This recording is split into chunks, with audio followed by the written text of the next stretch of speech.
information that when the USDA wants some answers, when the U.S. government is looking for direction, they will come to the place where he is the professor, leading the department, teaching the most advanced courses to the leading PhD candidates. He is a friend that I've grown to really appreciate and love over the years. He's pissed me off a few times because he's debunked so many things that I thought I knew that I held righteous. He has taught me, as I've known coming from clinical practice all my life to now reading the research, that what we know as physicians in the field is 20 years behind the times.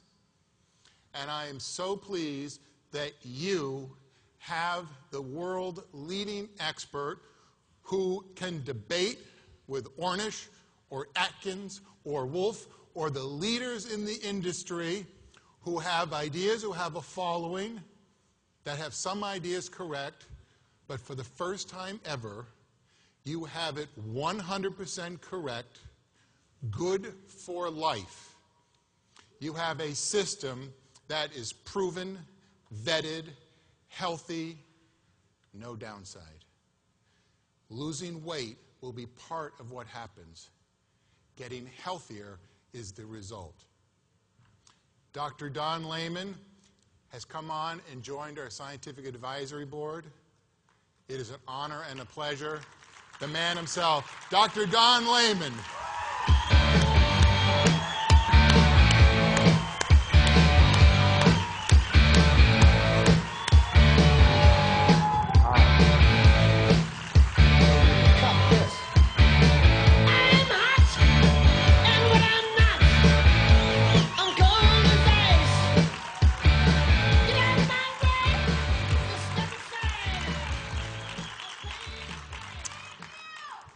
Thank you.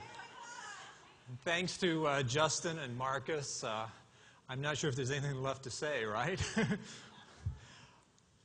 It's really been a long career, as Marcus has said. I've been involved in nutrition for a long time, and what makes me excited about partnering with Kivana right now is that it really is a systems approach. We have discovered some new things, but it's not a magic pill, as he said. It's something that has to fit into a whole lifestyle.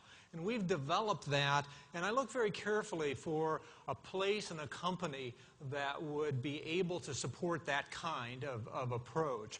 I've taken it to some companies before, and they said, well, if you're not going to promise 30 pounds in the first 2 weeks, we're really not interested. If you're not on American Idol, if you don't have a picture we all know, we're not interested.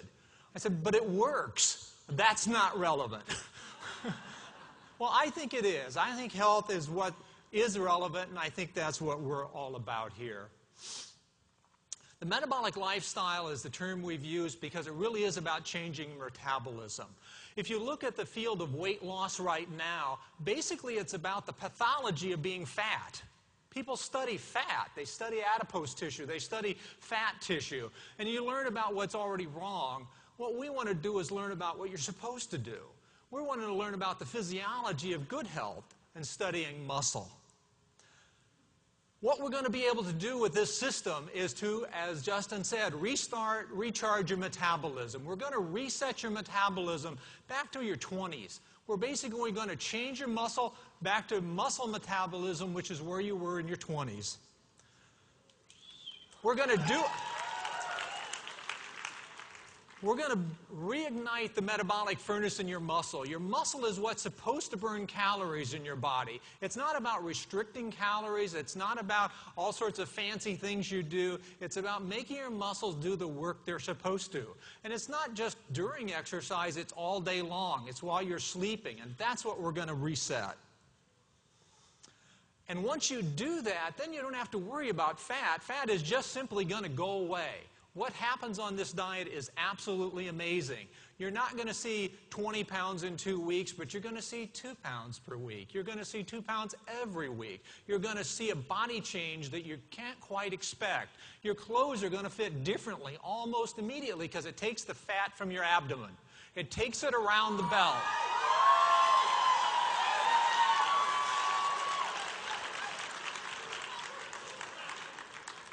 It's an effect that we never expected. We expected the pattern, but we never expected the outcome. It's even better than one could expect.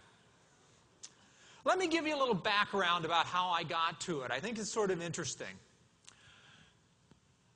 Basically, muscle is that metabolic fuel. When I was early in my career, I had the opportunity to do a lot of nutrition in poor countries in Africa, and I learned about malnutrition. And one of the things I learned very quickly was protein really was the key to health.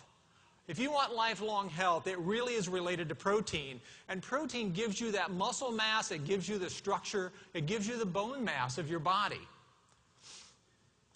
What we also learned was we were doing that is that if you lose weight quickly, like starvation, as we saw in some children or even adults, and regain it quickly, what you lose is all muscle and what you regain is all fat. And that's what's wrong with the diets in the population right now. They gear for quick weight loss. They're called yo-yo diets. I think that's because of what the name we should call people who do it. But basically, as you lose protein on the way down with the weight loss, you lose all muscle mass, and on the way up, you gain all fat. After 2 or 3 cycles, you're worse off from having done it. We're going to change your body composition once and for all. The other thing what we learned is that as you do this, basically the worst diet in the world is high carbohydrate and low protein. We go into these malnourished children, and that's what makes them sick. We even have a name for it. It's called kwashiorkor. It's a child who hasn't have enough protein and too many carbs in their life. That's what got us on the track. We've gone on from there and we've begun to learn about athletes. Again, we know athletes is based around your body muscle, its performance, its recovery, but that's the same for you and I. You don't have to be an elite athlete. Muscle is the secret to health. You hear about heart disease and you hear about cancer, but the majority of Americans live to past 60 years of age, and once you get to 60, you die from disability. You don't die from heart disease. A few people do. You don't die from cancer. A few people do. The majority of people die from falls. Hospitalization due to disability and lack of mobility. We're going to correct mobility. That refuels, resets your metabolism, and that corrects your body composition.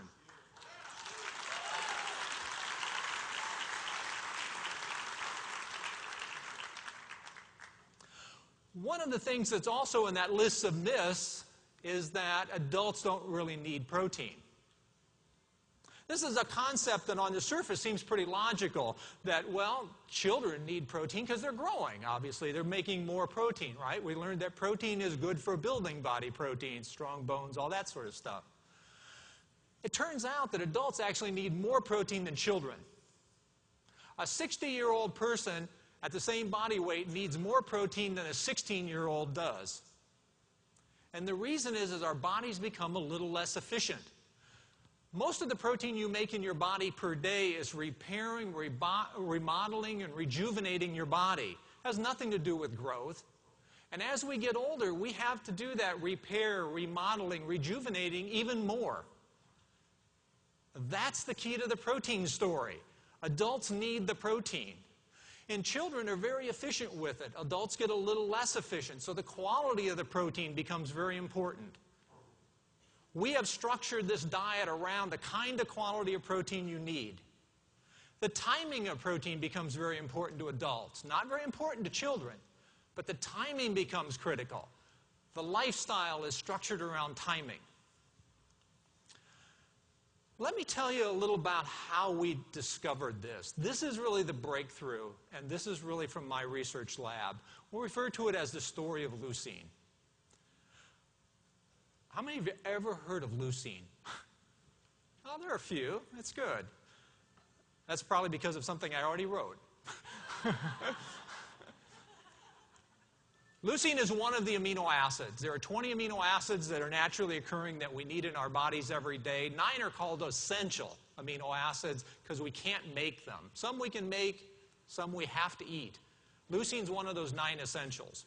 And we all grew up sort of knowing that amino acids, these proteins, when we eat protein, we're really trying to get those amino acids, and they're building blocks for our body. Whether it's building proteins or enzymes or your bones, it's all based on protein. What we have discovered about 10 years ago is that one of these amino acids,